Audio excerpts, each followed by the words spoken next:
And we're beginning.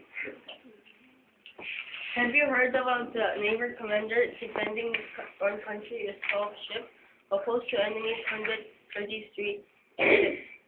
In a narrow stretch that had to be defended against the formidable enemy. I am Yu Sun-shin.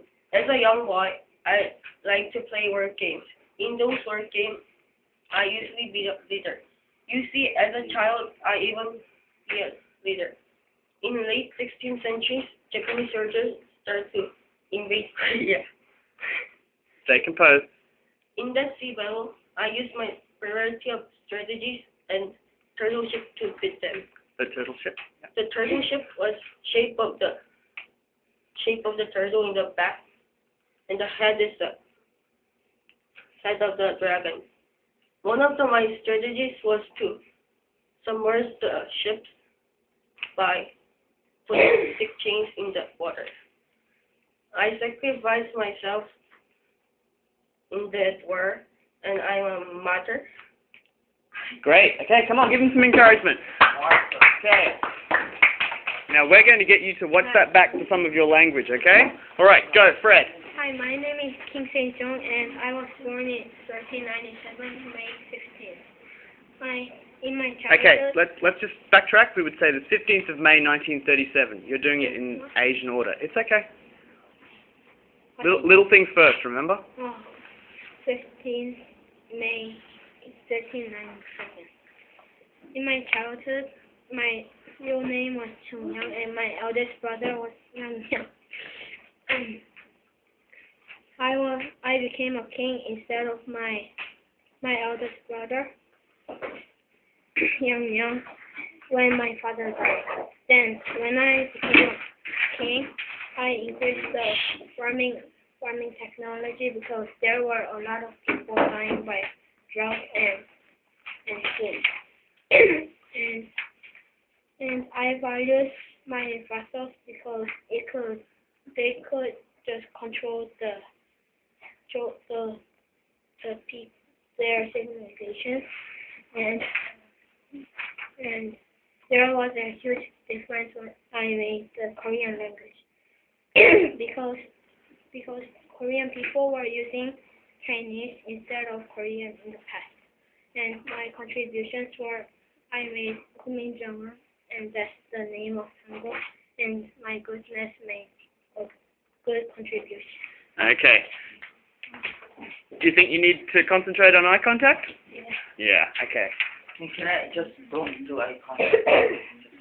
Well, but you better keep that in mind for the actual speech, okay? Because it's really important to connect with your audience, guys. Okay? Really important. So if you can, for example, during this, if you can look up at the phone, it'll help to remind you.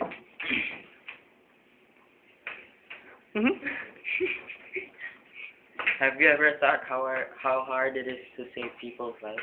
Being a doctor isn't an easy job. However, Albert Schweitzer never gave up saving the black people, when at that time most of the white people discriminated against the people of color. Hello everyone, I am Albert Schweitzer. Let me tell you about my life story. I was born in January 14th, 1875 in Alsace, Germany. I have 7 members in my family, including me. I love being in nature, playing with my parents and friends.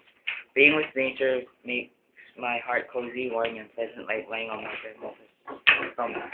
Okay, don't mumble. I was young. When I was young, my father encouraged me to become a minister just like himself.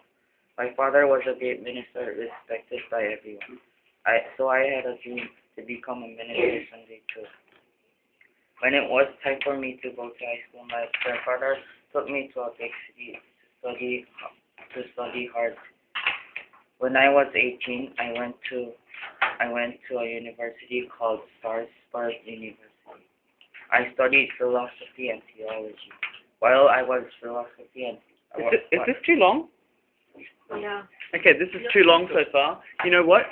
Let's really, you need to slow down a little bit as well. I think you've squeezed too much information. Okay? Do we need all of that information? Who's your guy? Albert Sweet. Is this your essay? Because or your speech? No, because I wrote my essay and speech. like together and I made some courage. Okay, I think you need to take a bit, finish off, but maybe need to take a couple of bits of information out. Okay, go ahead. Can I like take off our Just keep going. while I was studying philosophy and theology, I was also interested in music, so I started to play pipe organ. I played pipe organ really well. Mhm. And also, while I was playing music, I wrote a biography of a famous musician called Bach. I was always Bach? Bach.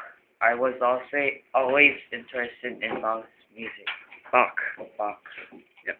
However, one day I read an article about the black people in Africa suffering from many diseases. Diseases. They were hopeless and helpless, waiting to die. My heart went out for them. I felt that I should help them somehow. I started being a medicine. Okay, we are. Oh,